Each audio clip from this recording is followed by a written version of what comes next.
Hello and welcome back to this run of Dragon Age Origins.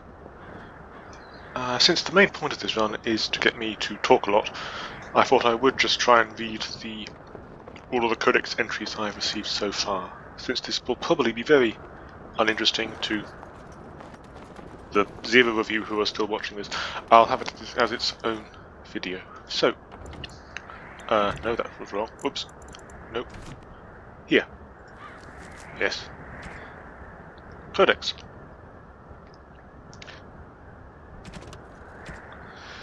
In darkness eternal they searched for those who would goaded them on, until at last they found their prize, their god, their betrayer, the sleeping dragon Dumat. Their taint twisted even the false god, and the whisperer awoke at last, in pain and horror, and led them to wreak havoc upon all nations of the world, the first blight. Ferondes 8:7. The false dragon gods of the Tevinter Imperium lie buried deep within the earth, where they have been imprisoned since the Maker cast them down. No one knows what it is that drives the Darkspawn in their relentless search for the sleeping old gods. Perhaps it is instinct, as moths will fly into torch flames. Perhaps there is some remnant of desire for vengeance upon the ones who goaded the Magisters to assault heaven. Whatever the reason, when Darkspawn find one of these ancient dragons, it is immediately afflicted by the taint. It awakens twisted and corrupted, and leads the Darkspawn in a full-scale invasion of the land, a blight. Mabari Warhound. Dogs are an essential part of Ferelden culture, and no dog is more prized than the Mabari. The breed is as old as myth, said to have been bred from wolves who served Dane. Prized for their intelligence and loyalty, these dogs are more than mere weapons or status symbols. The hounds choose their masters and pair with them for life. To be the master of a Mabari anywhere in Ferelden is to be recognized instantly as a person of worth. The Mabari are an essential part of Ferelden military strategy. Interesting. Trained hounds can easily pull knights from horseback, really, or break lines of pikemen, and the strident sound of a wave of war dogs howling and snarling has been known to cause panic among the most hardened infantry soldiers. I remember reading this is one of the things the Spanish used in their invasion of America was large dogs. Maybe that's where they got the idea from. The Chant of Light, the Blight. How? Well, I mean, you choose to read this. I need to get practice talking, so... The Chant of Light, the Blight. No matter their power, their triumphs, the mage lords of Tevinters were men, and doomed to die. Then a voice whispered within their hearts, "Shall you surrender your power to time like beasts of the fields? You are lords of the earth. Go forth and claim the empty throne of heaven and be gods." In secret they worked magic upon magic. All their power and all their vanity they turned against the veil, until at last it gave way. Above them a river of light, before them the throne of heaven waiting beneath their feet, the footprints of the Maker, and all around them echoed a vast silence. But when they took a single step towards the empty throne, a great voice cried out, shaking the very foundations of heaven and earth, "And so is the golden city blackened with each step you take in my hall. Marvel at perfection, for it is fleeting. You have brought sin to heaven and doom upon all the world." Violently they were cast down, for no mortal may walk bodily in the realm of dreams, bearing the mark of their crime. Bodies so maimed and distorted that none should see them and know them for men. Deep into the earth they fled, away from the light. In darkness eternal they searched for those who would goad them on, until at last they found their prize, their god, their betrayer, the sleeping dragon Dumat. Their taint twisted even the false god, and the whisperer awoke at last, in pain and horror, and led them to wreak havoc upon all the nations of the world. The first blight, from Ferondes 8. Interesting. In Dragon Age, as the games progressed, you learn that there's some part of truth behind virtually all of the myths.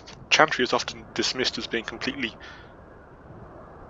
lies, but if there is so much truth behind Elven and dwarven myths, it makes sense that a great deal of this is true as well. Also quite wrong. The commandments of the Maker. These truths that the Maker has revealed to me, as there is but one world, one life, one death, there is but one God, and he is our Maker. They are sinners who have given their love to false gods. Magic exists to serve man, never to rule over him. Foul and corrupt are they who have taken his gift and turned it against his children. They shall be named Maleficar, accursed ones. They shall find no rest in this world or beyond. All men are the work of our Maker's hands, from the lowliest slaves to the highest kings. Those who bring harm without provocation to the least of his children are hated and accursed by the Maker. Those who bear false witness and work to deceive others know this: there is but one truth. All things are known to our Maker, and he shall judge their lies. All things in this world are finite. What one man gains, another has lost. Those who steal from their brothers and sisters do harm to their livelihood and to the peace of mind. Our Maker sees this with a heavy heart. Transfiguration. I'm going to assume this is in reference to biblical verses, so I'll just say it like that. So, Transfiguration, chapter 1, verses 1 to 5.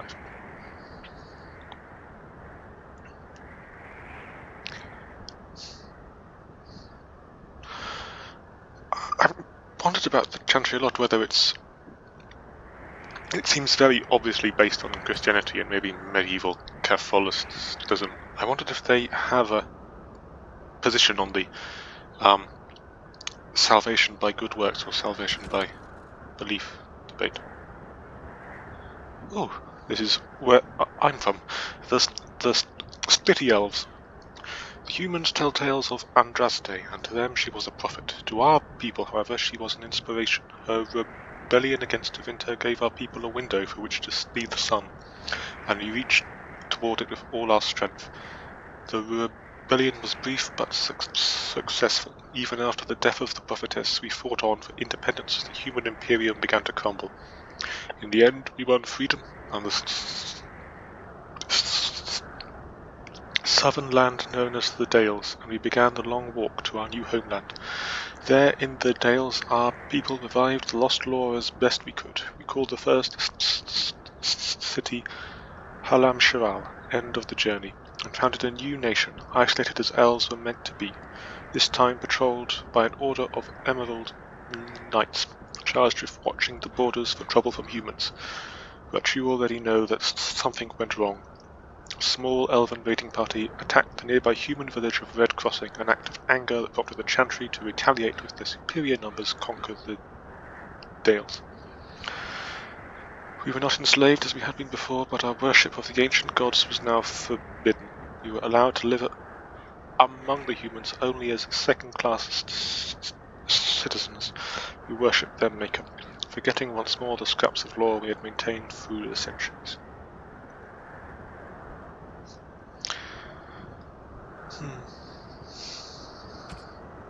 Alienage culture. There have always been alienages. They have been around for as long as elves and shems have lived in the same lands.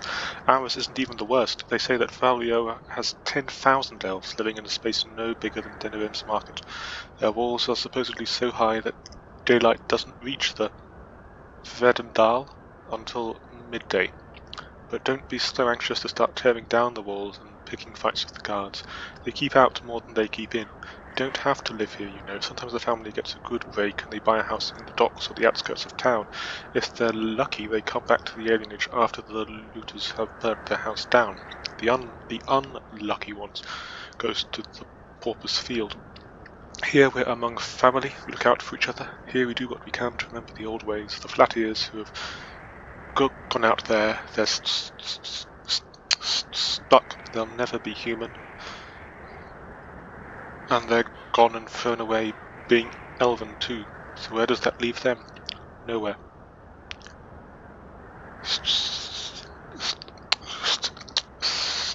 Sarethia, Haran of the higher alienage.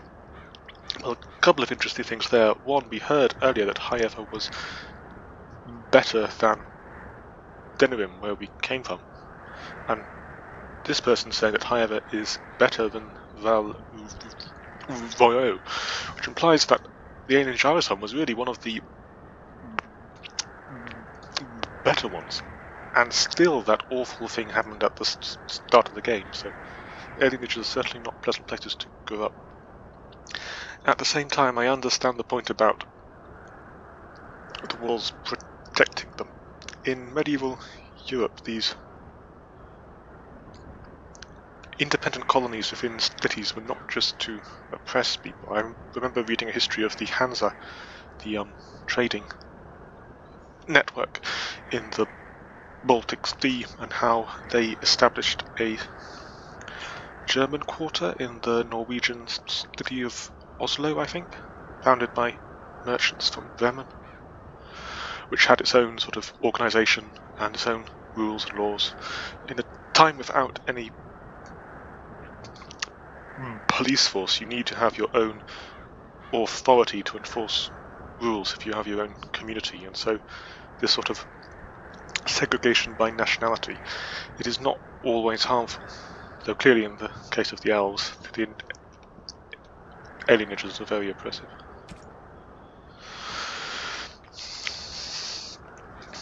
The Danish elves. I took the road north from Valveo towards Navarra with a merchant caravan. A scant 2 days past the Orlesian border, we were beset by bandits. They struck without warning from the cover of trees, hammering our wagons with arrows, killing most of the caravan guards instantly. The few who survived the arrow storm drew their blades and charged into the trees after our attackers. We heard screams muffled by the forest, and then nothing more of those men. After a long silence, the bandits appeared. Elves covered in tattoos and dressed in hides. They looted all the supplies and valuables they could carry from the merchants and disappeared back into the trees. These, I was informed later, were the Danish elves, the wild elves who lurk in the wilderness and the fringes of settled lands, preying upon travellers and isolated farmers. These wild elves have reverted to the worship of their false gods and are rumoured to practice their own form of magic, rejecting all human society. From In Pursuit of Knowledge, The Travels of a Chantry Scholar by Papa Genetivi. And that's obviously the other elven origin you can start with. History of Ferelden, Chapter 1. Ferelden, as we think of it now, did not exist before the Exalted Age. Instead, the valley was divided up into dozens of old Almari clans. They warred constantly with one another over land, honour, the allegiance of the freeholders, and on one notable occasion, a name given to a favourite Mabari. And then in the 33rd year of the Exalted Age, Calaned Tieran became Tern of Denerim, and everything changed. Most of what we know about the founding of our nation comes from old songs and the bards passed down through the ages. The songs are filled with wild exaggerations and outright lies, but this hardly differs from the scholarly papers of some of my contemporaries. There is no agreement among poets or scholars as to how he did it, but Callan had gained the support of the Circle of Magi, and they crafted for him a suit of silvery white armour that by all accounts repelled both arrow and blade. Callan had led his army across the valley and captured Redcliffe, one of only 3 men who ever successfully laid siege to that fortress, and presented himself to the bands of the Landsmeet as their king. The poets tell us that every lord knelt before Calanhead without question. The fact that he attended the Landsmeet surrounded by ash warriors and loyal mages of the circle is generally omitted from the ballads, however. From Calanhead came the lines of Tieran kings and queens who reigned uninterrupted until the 44th year of the Blessed Age, when the Orlesian invasion came. The rightful king was forced to flee Denerim, and for 70 years a puppet sat up upon the throne. Okay? Not terribly interesting. History of Ferelden, Chapter 2. The occupation was a dark blot on Ferelden's history.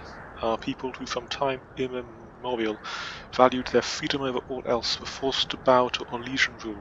The Empire declared our elves property and sold them like cattle.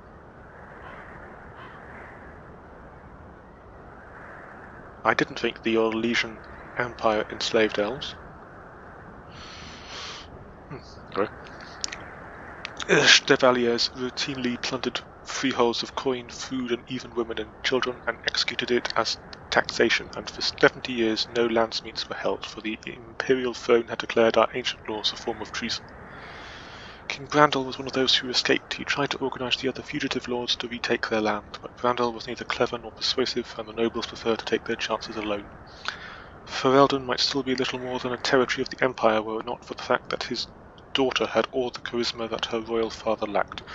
The rebel queen's rule began with a midnight attack on the Imperial armory at Lothering.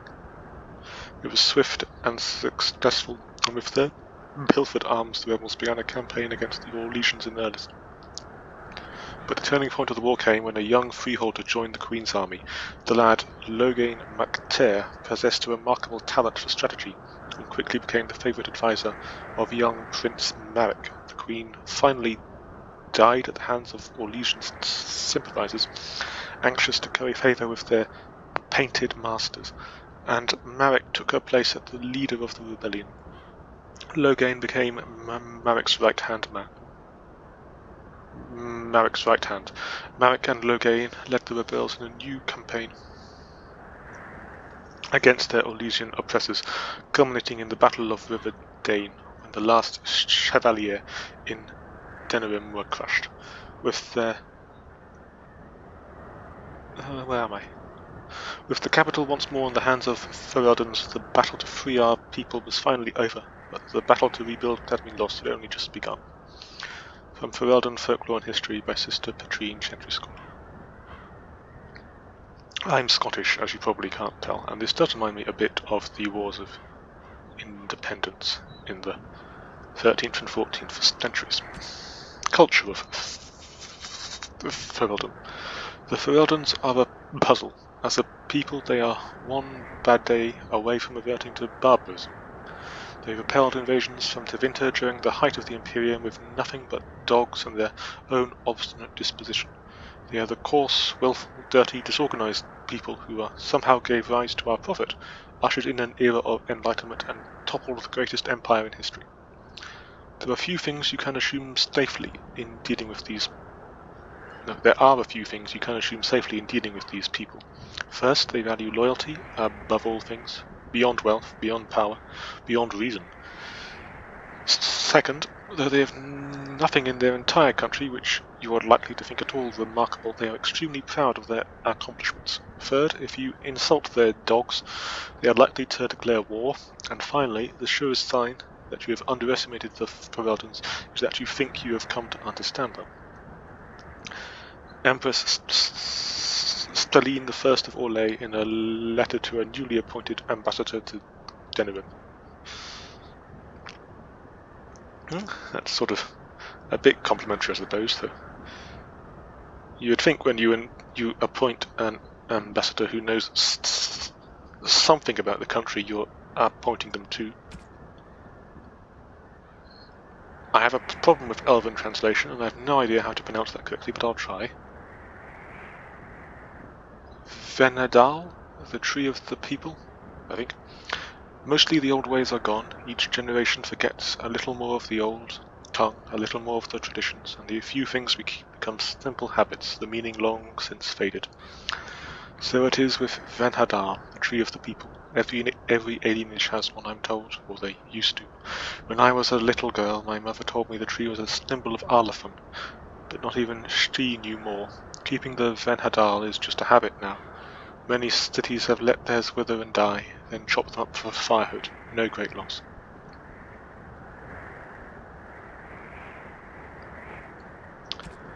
The Grey Wardens. The first Blight had already raged for 90 years. The world was in chaos. A god had risen, twisted and corrupted. The remaining gods of Tevinter were silent, withdrawn. What writing we have recovered from those times is filled with despair, for everyone believed, from the greatest archons to the lowliest slaves, that the world was coming to an end. At Weishaupt Fortress, in the desolate Anderfels, a meeting transpired. Soldiers of the Imperium, seasoned veterans who had known nothing their entire lifetimes except hopeless war, came together. When they left Weishaupt, they had renounced their oaths to the Imperium. They were soldiers no longer, they were the Grey Wardens.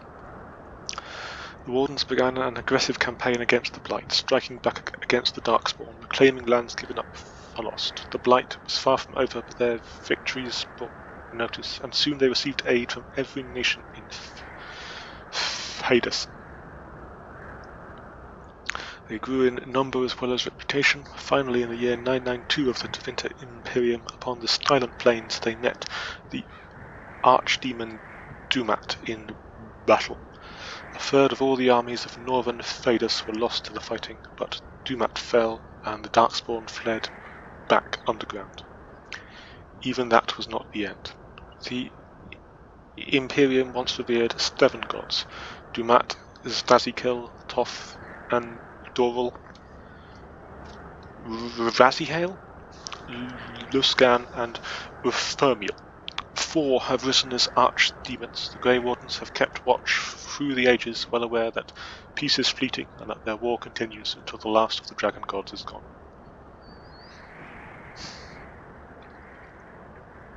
I do like this idea. I think it's a great setting for a video game. The Korkari Wilds. It is said that in the midst of the Black Age, when werewolves stalked the lands of Ferelden in numbers that kept every farmholder indoors and a hound on every doorstep, a powerful Arl of the Alamari peoples stood and declared that he would put an end to the threat. His Arling stood on the border of the Dark Forest on the southern border of the Ferelden Valley, and he claimed that the werewolves used the forest to launch their midnight assaults on humanity. For 20 years this Arl led an army of warriors and hounds deep into the forest in his hunt for the werewolves. He slew not only every wolf he came upon, but also every member of the chastened wilder folk. Any one of them, he said, could harbour a demon inside and thus be a werewolf in disguise. For 20 years the forest rang with screams and the rivers ran red. The tales say that an old chastened woman found her sons all dead at the Arl's blades. She pulled one of those very blades from one son's heart and plunged it into her own chest, cursing the Arl's name as she did so. When her blood touched the ground, a mist began to rise. It spread and spread until it was everywhere in the forest. The Arl's army became lost, and it is said that they died there. Others say they wander still. The ruins of his Arlings stand to this day, filled with the ghosts of women waiting eternally for their husbands to return.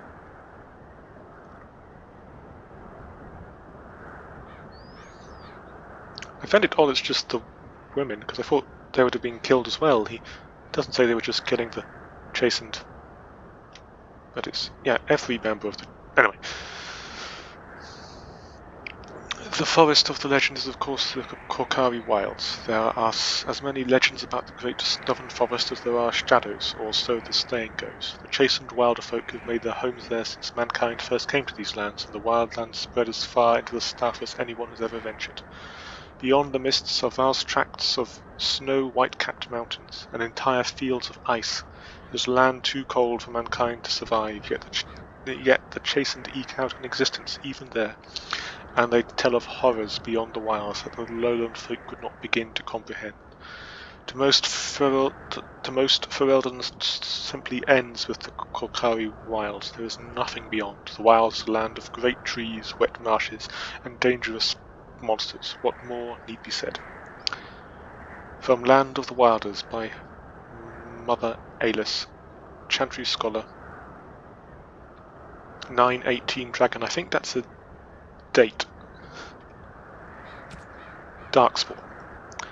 Those who had sought to claim heaven by violence destroyed it. What was golden and pure turned black. Those who had once been mage lords, the brightest of their age, were no longer men but monsters. Ferondis, chapter 12, verse 1. Sin was the midwife that ushered the Darkspawn into the world. The Magisters fell from the Golden City, and their fate encompassed all our worlds, for they were not alone. No one knows where the Darkspawn come from, a dark mockery of men. In the darkest places they thrive, growing up in numbers as a plague of locusts will. In raids they will often take captives, dragging their victims alive into the deep roads, but most evidence suggests that these are eaten. Like spiders, it seems Darkspawn prefers their food still breathing.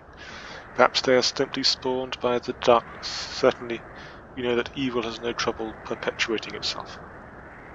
The last blight was in the Age of Towers, striking once again at the heart of Tevinter, spreading south into Orlais, east into the Free Marches. The plague spread as far as Ferelden, but the withering and twisting of the land stopped well beyond our borders. Here, Darkspawn have never been more than the stuff of legends. In the northern lands, however, particularly Tevinter and the Anderfels, they say Darkspawn haunt the hinterlands, preying on outlying farmers and isolated villages a constant threat. From Ferelden Folklore and History by Sister Petrine, Chantry Scholar. Right, that's all of the... Oh, there's so many. Still, this is what I wanted. Characters. King Caelan Tyr. I'd hoped for a war like in the Tales, a king riding with the fabled Grey Wardens against a tainted god. Son of the legendary King Marek Tyran, Caelan was the first Ferelden king born into a land free from foreign rule in 2 generations. Since his father's death, he's held the throne alongside his queen, Aenora. Duncan. Men and women from every race, warriors and mages, barbarians and kings, the Grey Wardens sacrificed everything to stem the tide of darkness, and prevailed. Like many others, Duncan gave up his family name when he joined the ranks of the Wardens, a symbolic gesture of cutting ties. He might say this was a convenience in his case because his mother was from the Andevels, his father from Tevinter. His childhood was spent in the Free Marches and Orlais. His people were everywhere and his homeland was nowhere.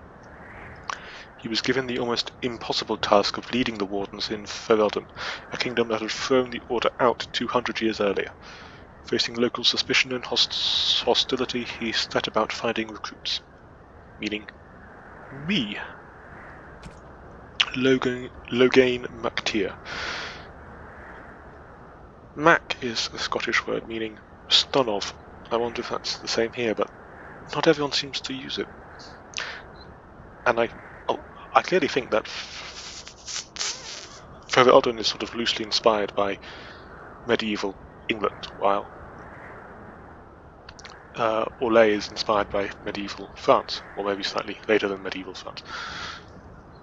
There's a place called Kirkwall, which is very weird the first time that I heard about it, because I've been to the real Kirkwall and it looks nothing like it. And I think there is a place called Starkhaven where everyone has Scottish accents, but it's a city-state, so it's nothing like medieval Scotland, I think. The point is, I don't think there's anywhere based on medieval Scotland in the game. So, the Mac is just an oddity. Loghain was born under a farmer during a time when his country was under foreign occupation. When he was still a boy, he joined the resistance. That's a modern word. Where his considerable tactical genius quickly became apparent, he became close friends with Prince Marek, the last true heir to the Ferelden throne, and together they led the rebels to drive out the forces of the Orlesian Empire. Marek raised his friend to the nobility, and Loghain is now more of a symbol than a man. He represents the Ferelden ideals of hard work and independence. That's why it almost seems that Ferelden is more based in Scotland. England was never really threatened by conquest or the elimination of its independence. There's very few times in the medieval period when French armies invaded mainland England, while Scotland was constantly threatened for its independence, though it managed to maintain it. Valendrian. Remember that our strength lies in commitment to tradition and to each other. Every alienage has a Haran. I think I'm pronouncing that right. An elder. It falls to the Haran to arrange marriages for those without family, to negotiate with the guards when there's trouble, and to act as a sort of mayor and surrogate uncle to the people of the alienage.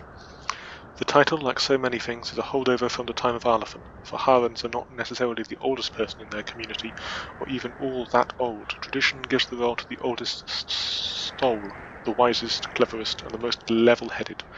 Valendrian has been Haran of the Denerim alienage since he was in his 30s. What was that? Having your own, being united as a people allows your own organisation and potentially allows you to help each other. Notes. This is credits, so I don't need to read that. This is also credits.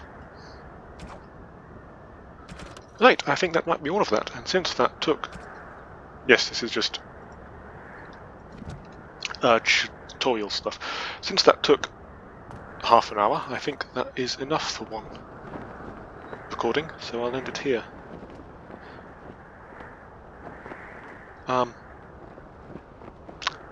Thank you, I think that helped my voice a lot. Bye.